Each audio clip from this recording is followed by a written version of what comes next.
कैसे बढ़ाएं? ऐसे हाथ करके बैठिए।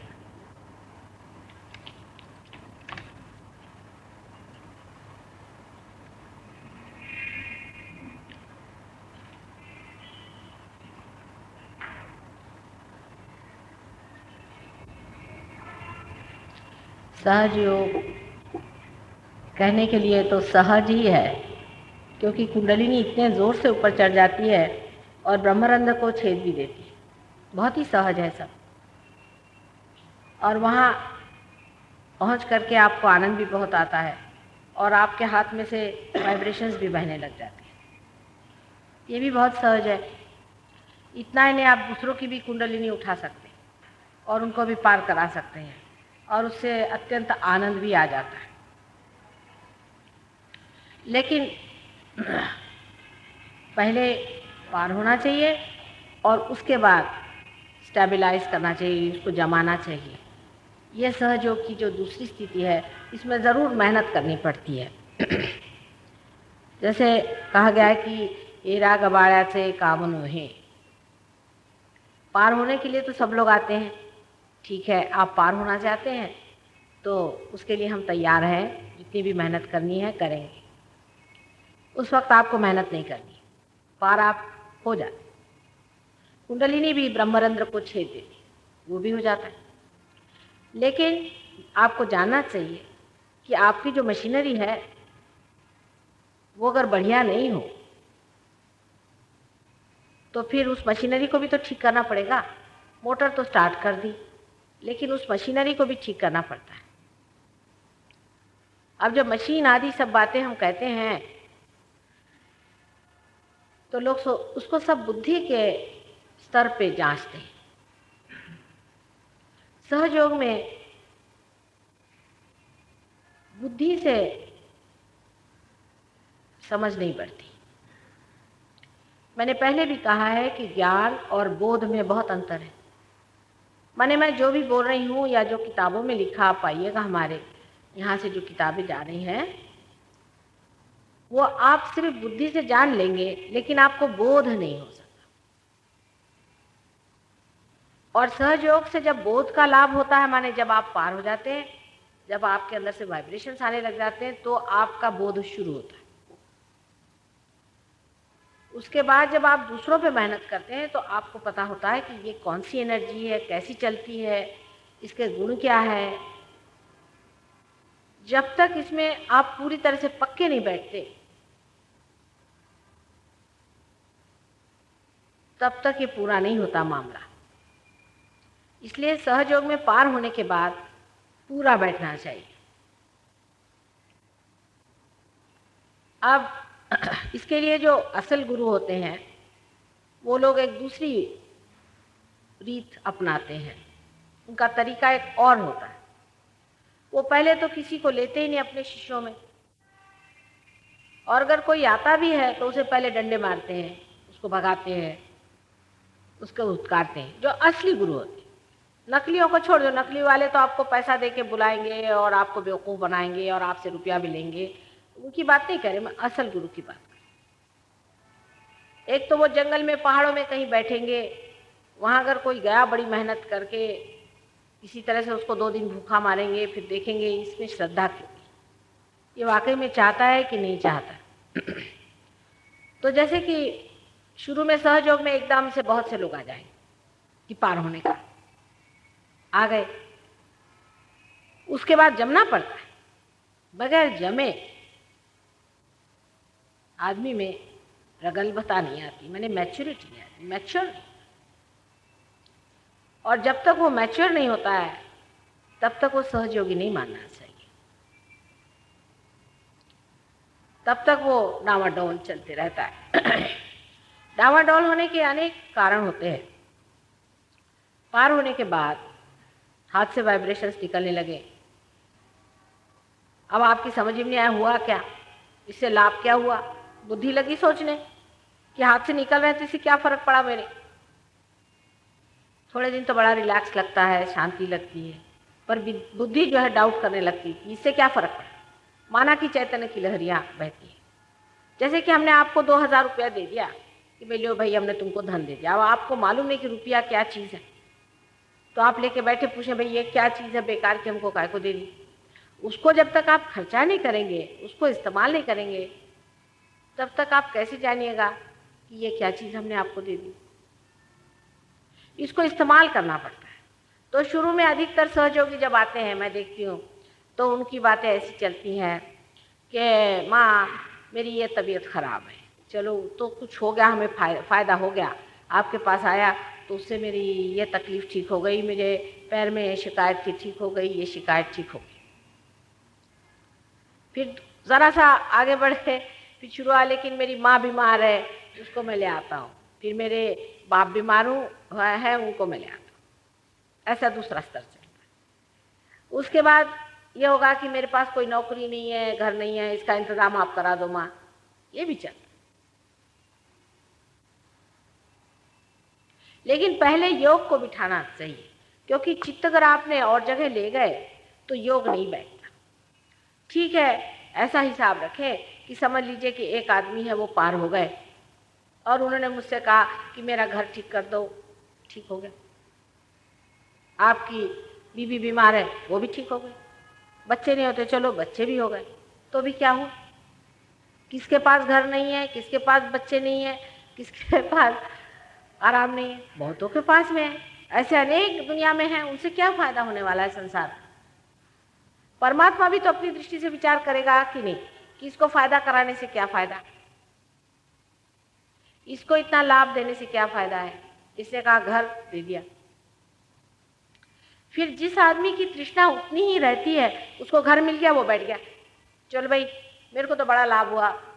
हमारे फोटो, आपको विश्वास होगा, इस बम्बई शहर में कम से कम 10,000 पूजे जाते हैं, कम से कम 10,000 घरों में पूजे जाते हैं मेरे फोटो इस बम्बई शहर, कम से कम।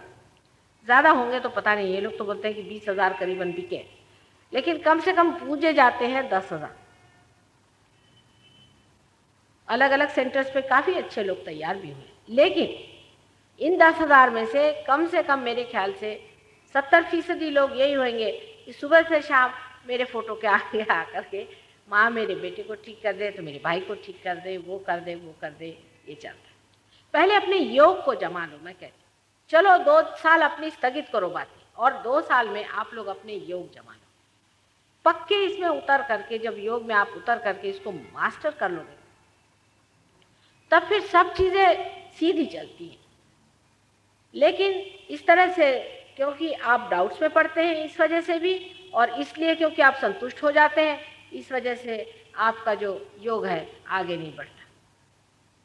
जब तक हम हैं तब तक जितना भी अपना योग बनाना है वो बना लेना चाहिए, क्योंकि बाकी तो बनाने वाले सब हैं ही दुनिया में, योग ही बनाने वाले कम हैं। मतलब इसमें कच्चा आदमी नहीं चलता, इसमें पक्का होना पड़ता है। अब उसमें आपको करने का क्या है? कोई तलवार लेकर के, मैं नहीं कह रही कि आप कोई रणांगण में लड़ाई करने जाओ, कुछ नहीं। रुपया पैसा खर्चा करने को भी मैं नहीं कह रही, कि ये भी नहीं कह रही हूँ कि दुनियादारी छोड़ना है, घर द्वार छोड़ना है, कुछ भी नहीं। पर अपने ही अंदर का योग जो है उसको साध्य करना है अपनी ओर दृष्टि करके। और दूसरा उसका एक और तरीका ये है कि आपको ये सामूहिक जो होता है प्रोग्राम, चाहे यहाँ हो चाहे आपके पास में हो, वहाँ 1 हफ्ते में 1 बार आप आइए, क्योंकि वहाँ हमारी स्थिति होती, वहाँ हम होते। जितने भी लोग आज सहयोग में ऊंचे उठ गए हैं और बहुत ही ऊंची दशा में हैं, हालांकि कपड़े आप ही जैसे पहनते हैं, कोई विशेष नहीं है, उनकी शक्ल देखने से आप नहीं कह सकते कि ये योगी लोग हैं। हाँ, मुंह पे तेज है उनके, शांति है, संतोष है, आनंद है। वो अगर हाथ उठाते हैं तो उस हाथ से वाइब्रेशंस बहते हैं, ये बात सही। लेकिन इन्होंने अपने को जमाया है, फिर उसमें कॉम्प्रोमाइज़ेस नहीं होते।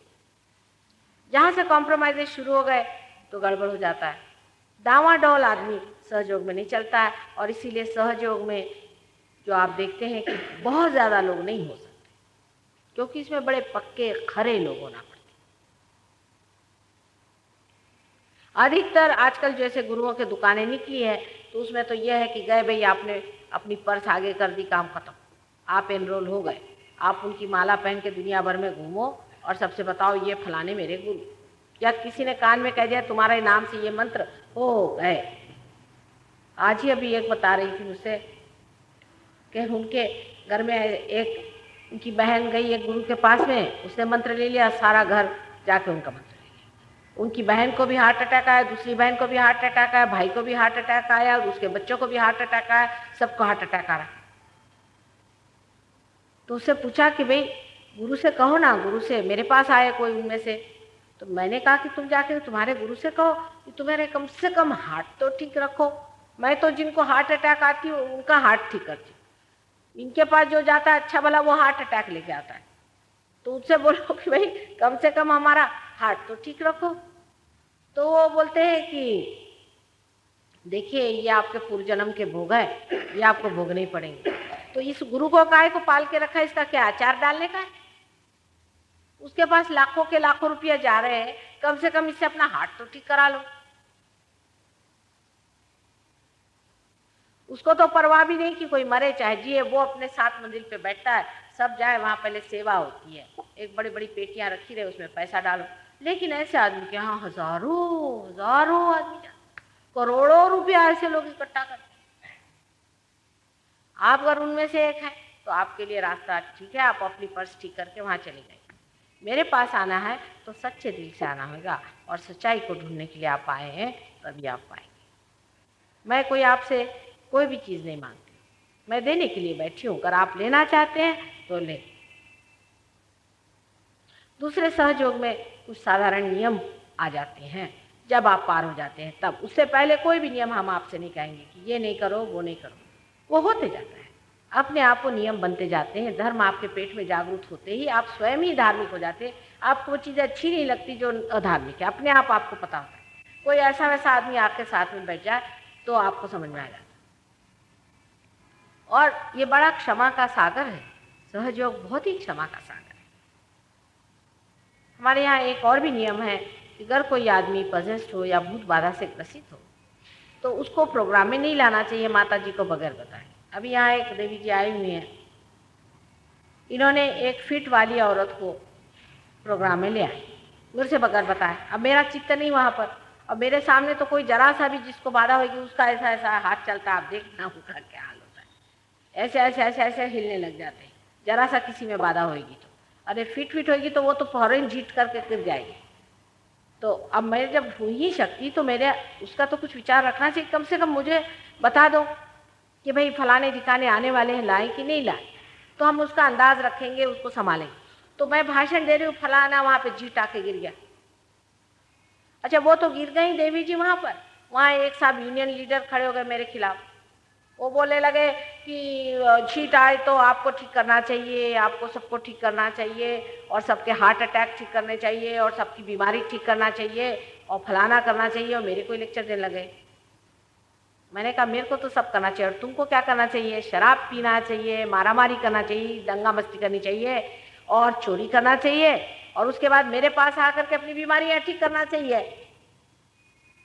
और अगर कोई साधु संत रास्ते में दिखा तो उसको जूतों से मारना चाहिए, उससे नहीं बना तो उसको फिर तुम जहर दो, जहर से भी नहीं बना तो उसको क्रूस पे लाद दो, और उसके बाद तुमको बड़ी क्षमाशील माता जी, बहुत ही क्षमाशील। कोई चीज का कहीं अंदाज भी होना चाहिए।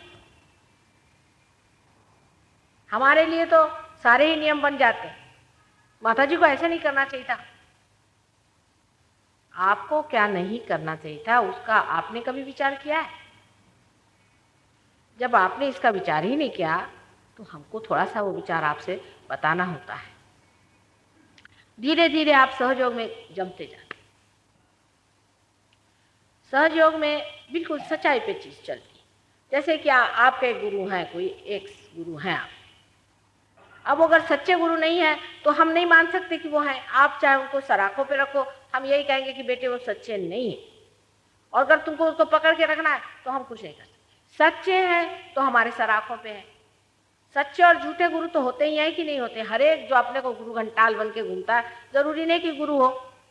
बहुत से लोग जेल से छूटते उसके बाद कफनी वस्त्र पहन के घूमते हैं, क्योंकि उनकी और कोई जगह नहीं रहती। जितने भी कैदी होते हैं जब जेल से निकलते तो कफनी लेके चलते, नहीं तो उनका बचाव क्या है? कोई समाज में तो उनको स्थान नहीं। तो उस वक्त में अगर हम कहें कि वो गुरु ठीक नहीं है, और आप कहें नहीं वो तो बाबा हैं, उन्होंने हमारे साथ ये किया वो किया, उन्होंने हमको ये दिया, सब भुला हुआ है। अगर वो सच्चे नहीं है, उन्होंने कुछ भी किया हमारे लिए, वो झूठे हैं सो झूठे। तो आप दोनों चीज को तो मान नहीं सकते। अभी इधर एक गुलाब बाबा करके निकले हुए नागपुर, उनको आप मेरी बस अपना नाम ही बता तो उनकी हुलिया टाइट हो जाए। वो महाशय यहाँ पर एक हमारे शिपिंग कॉरपोरेशन में एक परसर साहब थे, उनके पिताजी यहाँ नौकरी करते। उनको यहाँ कुछ ऐसे थे, वो कोई लड़के खराब जाते वैसे आदमी थे, तो उनको शिपिंग कॉरपोरेशन में लगा दिया। चलो भाई कुछ तो करो। जब वो वहाँ से छूट के आए तो उन्होंने, उनके बाप मर गए तो उनका सब घर बेच दिया, बीवी को उसके जेवर बेच दिए और माँ के सब जेवर बेच दिया और वो भाग गए, लापता हो गए। अब वो माँ बेचारी रोती हुई है, अब क्या करें, हमारा घर भी चला गया, हम कहाँ जाए, बच्चे हैं उसके। उसके बाद उसने आके बताया कि नहीं माता जी वो मिल गए हैं, कहीं ना कहीं हैं, और मुझे रुपया भेजा काफ़ी सारा। मैंने कहा भाई पता करो कहाँ है, कहाँ से रुपया भेजा, क्योंकि तो लफंटू आदमी है, पता नहीं किसको हाथ मारा होगा, पता करो। तो भी पता नहीं। उसने कहा पता नहीं, पैसा तो भेजा है, मैं घर तो वापस ले लेती हूँ, फिर देखेंगे। उसके बाद फिर 1 साल बाद चिट्ठी आई कि मैं नागपुर में हूँ, गुलाब बाबा नाम से मशहूर। अभी उधर जाके वो चमत्कार करते हैं। तो जब मैं नागपुर जाने की थी तो मैंने खबर भेजी कि भाई वो गुलाब बाबा से बोलना कि माता जी निर्मला देवी आ रही हैं। तो वो 1 महीना कहीं नजर ही नहीं आया, पता नहीं कहाँ गायब हो गए। उसका नाम छोटू था, हम उसको खूब अच्छे से जानते। अभी किसी गुलाब बाबा वाले को बोलूं कि अरे भैया तेरा गुलाब बाबा तो ऐसा आदमी है, उसको कसो माता जी तुम्हें मनता हो थे कि उड़े मोटे। अभी क्या मैं उसको एक झापड़ मुँह पे लगाऊं अगर मेरे दिखाई दे। काय तुम्ही गेले होते का गुलाब बाबाकडे? हां, म्हणूनच म्हटलं मी, कसं ओळखते मी, कळलं का? सबको समझती हूँ मैं, किसके पास जाके आए किसके। फिर बोलते माँ तुमको कैसे मालूम? इसीलिए गुलाब बाबा की बात बताई। त्याच्या आईला भेटून या म्हणजे कळतील गुलाब बाबा कोण आहेत ते, गाढव कुठला। ये बैठे थे, ये गए हो क्या आए, तभी मैंने बताया। तुम बोलोगे माँ तुमको कैसे मालूम है? मेरे को सब मालूम है, सबके चक्कर मालूम है, मेरे से कुछ चीज़ नहीं बचती। पर ऐसे ढोंगी लोग और ऐसे गधे लोग हमारी आंख में आ जाते हैं, क्योंकि हम लोग सीधे हैं, हम लोग भोले हैं ना, हमारे भोलेपना का फायदा उठाते हैं। धतिंग बोलते हैं, उससे भी बदतर है ये, तो इसको मैं जानती हूँ। यही सब गुरु घंटाल बन के बैठे हो, और इतना पैसा उसने बना लिया है कि उसकी माँ ने कहा कि मेरे को अब तेरा पैसा नहीं चाहिए, तो सब खराब काम कर रहा है, तो मेरा तेरे से कोई मतलब नहीं।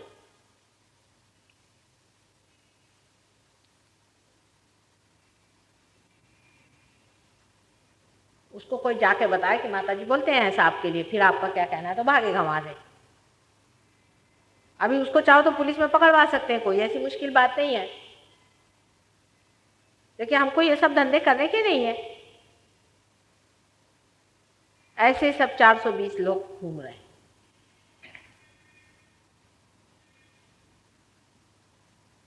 तो तुम लोग अगर सच्चाई को खोज रहे हो तो हमारे पास सच्चाई है, और तुमको उस पर खरा उतरना है। तुम भोलेपन से अगर ठग गए हो तो उसको हम ठीक कर लेंगे। कोई भी तुम्हारे साथ दोष हो गया हो, तुमको तकलीफ हो गई होगी, तो उसको हम ठीक कर लेंगे। लेकिन अगर तुम मुझे यहाँ पर चालाकी दिखाने आओगे तो तुम्हारे छक्के पंजों से लेकर के सबको मैं जानती हूँ।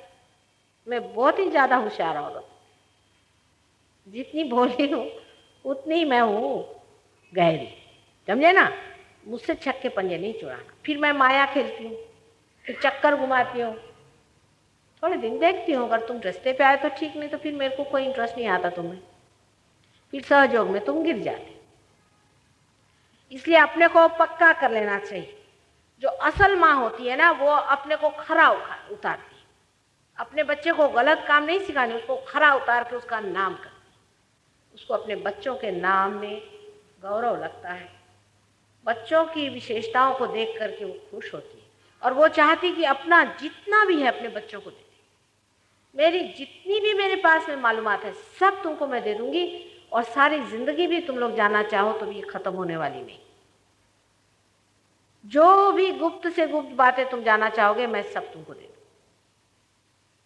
बस तुम लोग पालो इसे और इसे अपना लो। सिर्फ कहने की बात इतनी है कि सच्चाई को मांगो। अगर तुम सच्चाई पे नहीं खड़े हो तो सहयोग नहीं चलने वाला, और अपने तक सीमित है कि मेरे बाप को नौकरी लगा दो, मेरे भाई को, तो सहयोग तुमसे छूट जाएगा, इसके आशीर्वाद कम हो जाएगा। सहयोग में तुम खुद साधु बाबा होते हो, मतलब कोई उसमें गेरुआ वस्त्र पहन के और घर से भाग के नहीं। ऐसे भगेड़ू लोग क्या भगवान का काम कर सकते हैं? वहीं डट के खड़े होते हैं, लेकिन खड़े होते हैं अपने पैर पे, दूसरों के पैर पे नहीं। यही माँ देती है। और सच्चाई को पाओ और अपनी इज्जत और गौरव और शोहरत को पूरी तरह से समझना चाहिए, और अपनी पूरी शक्तियों को तुम जानो और उस पर खड़े हो जाओ। यही मेरे लिए गौरव की बात है। मुझे तो कुछ जानने का है ही नहीं, मुझे तो पाने का कुछ भी नहीं है, सिर्फ तुम्हारे पाने ही के लिए सारी मेहनत हो रही। इसलिए जिसको कहते हैं राजा बेटा बन करके, और इस बात को पूरी तरह से समझ के अपने गौरव को पाने के लिए हम यहाँ बैठे हैं, माँ से अपनी दौलत को लेने के लिए बैठे हुए हैं। इस तरह से सोच करके और तुम लोग आज पार हो जाओ, और आगे भी इसमें दम लगाओ, इसमें बैठो, मेहनत करो।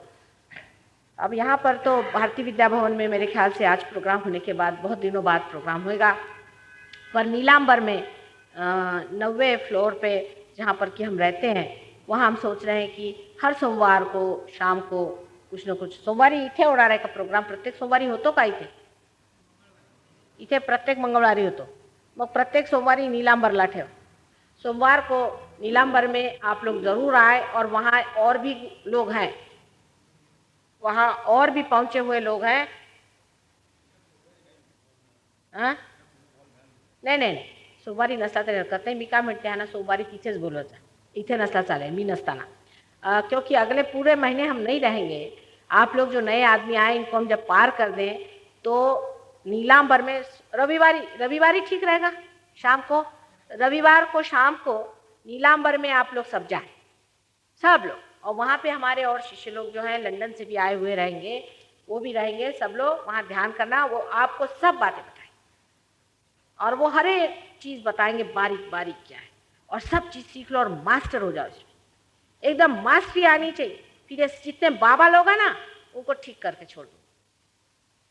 और ये जो पांडवा लोग हैं इधर, और ये चर्च में बैठते हैं, मंदिरों में मस्जिदों में सब बैठ करके मुन्ना और बम्मन जो हैं, इन सब को ठिकाने लगाने का पहले सहयोग में उतर के जान लो कि तुम क्या हो, और तुम अपना पुनर्जन्म पहले साथ करके अपनी शक्ति पूरी एकत्रित करके सीखो। अब इसमें तुमको एक पैसा देने का नहीं, मैंने पहले नहीं कुछ करने का, इससे अनेक लाभ और भी हैं।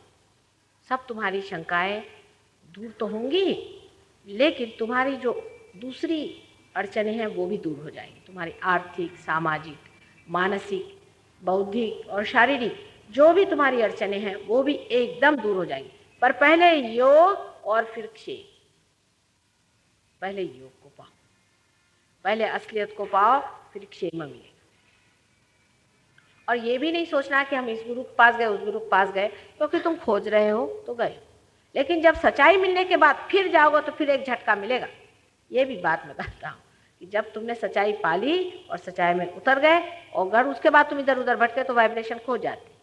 इसलिए पहले से आज ही मैं एक साथ उन पर बड़ी मेहनत की थी, और वो फिर से किसी के लेक्चर में जाके आए तो वो घबराए, माँ मेरे वाइब्रेशन खो गए, वाइब्रेशन खो गए। मैंने कहा किसके पास गए थे? कहले माँ मैं गलती से चला गया, दोस्तों ने कहा तो मैं चला गया उसके लेक्चर में। मैंने कहा उसी से जाके वाइब्रेशन मांगो, अभी दे दिए, आ गए वाइब्रेशन। लेकिन ये झटके आते, इसलिए अपने मन को खंबीर करके और इसमें जम जाओ। जो जमते हैं वही इसमें कुछ करते हैं, जो नहीं जमते हैं वो ऐसे ही डगमग डगमग डगमग चलते हैं। और हमारे यहाँ कुछ ऐसे भी लोग हैं 7 साल से डगई मगई चल रहे हैं, कुछ जमे ही नहीं, सुपरफिशियली चलते हैं।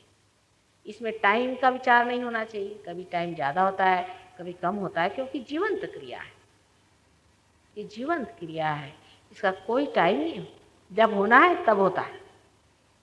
अच्छा, अब सब लोग ऐसे हाथ करके बैठे और देखते हैं कितने लोग पार होते हैं, फिर पैर पे भी देखेंगे। थोड़ा मला पानी पाहिजे, पानी।